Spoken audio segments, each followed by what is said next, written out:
Hello everybody, welcome back to another episode and another edition in the Secret and Rare Champions series. This particular series has a lot of episodes to it, but it's got 18 specific episodes. The 19th is a special interview with Gabriel Fizera, who is the person behind a lot of these characters, teases, NPCs, as well as visionary behind the art direction, storylines and things like that. This particular episode focuses around Iron Spider, or this version or suit of Iron Spider, which was teased in a motion comic in several years ago. Funnily enough, over 4 years ago. Well, actually, yeah, just over 4 years ago.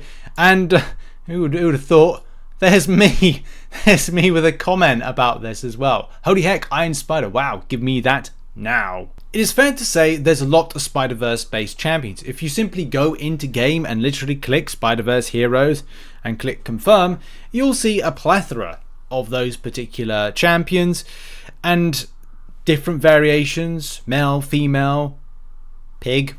There's a lot there. So did we really, or do we really need another Spider-Verse based champion in here? Because you have to ask the question, well, what does Iron Spider offer to the community, to the MCU, or mainly like the MCOC universe, because MCU, that's already been a thing. But it's quite interesting because this is a recoloring or repackaging of this particular version, which you can see here. Like, this is the red and gold version, which is something that I personally, I know of, and I know this version.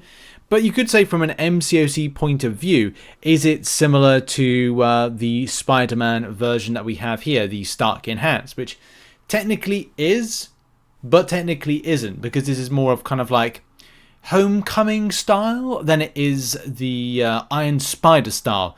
So it gives me hope that we could see it in some sort of capacity in-game in the future, but I am hoping it's very much this version. By the way, I believe I'm right in saying this was done by my good friend Super Duper Boo. Super Duper Boo, who I'll put a link to in the description, has done a lot of these kind of, fan theory type creation of profile pictures, and they're really good. They're fantastic, and go and check them out in the link in the description. But back to the subject of this particular version of Iron Spider. Why did Kabam put a nod to it in the motion comic? Is there any significance right there with indeed these particular versions? Well, in my conversation with Gabriel Fizera on this one, a lot of the time what Kabam will do is, if they can, they don't do this that much at the moment or in recent years, especially since Gabe has left the company, where they'd tease a particular character or try to tease or put Easter eggs and stuff and see if anybody kind of like picks up on it. If they do, then that is a just cause for at least bringing this champion in game or starting a conversation to go, let's bring this champion in game. Unfortunately, it didn't really seem like that's possible, and I suppose with other Spider-Verse based characters coming into the game, the popularity of Into the Spider-Verse, and this is why maybe we saw Spider-Ham and as well we saw Penny Parker, it kind of fell by the wayside. And I guess it's the thing, as the Spider-Man or Iron Spider suit was only used for a limited time, that it's just not something that Kabam thought will do this further, because the popularity and interest is there. That being said, quickly learning some stuff about the character, let's kind of learn a bit more. So Tony Stark built him a new suit using Stark tech, and obviously influenced by the colours of the Iron Man suit, which is why you see the kind of colour scheme, what we believe to be the colours. Well, the red and yellow should really be the proper colour scheme, but we've seen something elsewhere. There's obviously elements of when this all happened around Civil War. So Peter Parker abandoned the armor when he changed sides during the Superhuman Civil War, from the pro-registration unit led by Iron Man to the anti-registration side. The Secret Wars led by Captain America. Really cool. When it comes to like what the actual, there seems to be like a Miles version of this as well. I did not know this. I'm learning something new. After Miles Morales was fatally wounded by extreme carnage, Iron Man infused his body with nanite clusters that formed into black and gold and red Iron Spider suit in order to protect him while his injuries healed. Once extreme carnage was defeated and Miles' injuries were healed, Iron Man reclaimed the nanites and composing the suit. That's, I didn't know that as well. Miles had a suit as well. When it comes to like what the suit can do. I mean, there's different versions, of course. There's even in Into the Spider-Verse, you can see there's a version right there. And if like that was worn in Into the Spider-Verse, we could have seen this in game. Maybe we will in the future. I don't know. There's of course a lot of cool like abilities that the suit will possess, from Spinneret Stinger access ports, developed nanocrystal growth technology. Of course, there's also a lot of kind of cool abilities that the suit will possess. So there's loads of things. What's Waldo's? The Iron Spider's armor possessed 3 mechanical spider arms, or Waldo. Are they called Waldo's? Created from rapidly grown monoatomic iron alloy crystals. These could be used to see around corners via cameras in the tips, and to manipulate objects indirectly when in the stowed position. The arms remain within the gold circle on Spider-Man's back. I think we know about that one. So yeah, they can be incredibly effective. Glider device could glide via mesh webbing on its arms. That's pretty cool.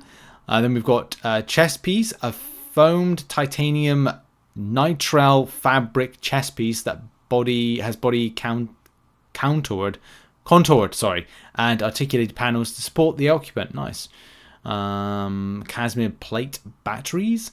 Lots of strength there. Mask filter, a self-cleaning electrostatic participation system allowing for full nuclear. But it's powerful. It's powerful. I think that's the point I'm going to get to without reading all this stuff. Like, this is really in-depth stuff. Providing this is actually, you know, correct information that's provided here. Transferable Teflon based temperature control. So basically it's got a cooling system, moisture pump, power management, impact layout. Like, look, without going into too much in the specifics here from an engineering blueprint or just, you know, base level atomic dissection, it's effective enough. There's a bit referring to like scarlet spiders and having extensive more like repulsors and things like that. Without going into too much detail, and I don't want to go into too much detail on this because we need to get back to the subject of Marvel Contest of Champions. And yeah, not having this in is, look, I would have liked to have seen it, but of course, you know, Kabam have to go in different directions. Would it be cool to see Spider-Man Noir? Of course. Would it be really cool to see Scarlet Spider? Yes. There's lots of different versions of Spider-Man still to come in game, but the problem is diluting the extent of how many Spider-Verse based heroes that we have in game, and it being a bit too OTT when it comes to putting them in game. But at least to say that this was something that Kabam thought about doing at one stage. They were trying it out to see, you know, what this could be, but this was a secret character we could have got in the future. Sadly have not. But do you think it's going to come back at a later date? Put it in the comment section down below. Thanks very much for watching this particular video, and watch some of the final videos in the series of the Secret, NPC and Rare Champions or Abandoned Champions series.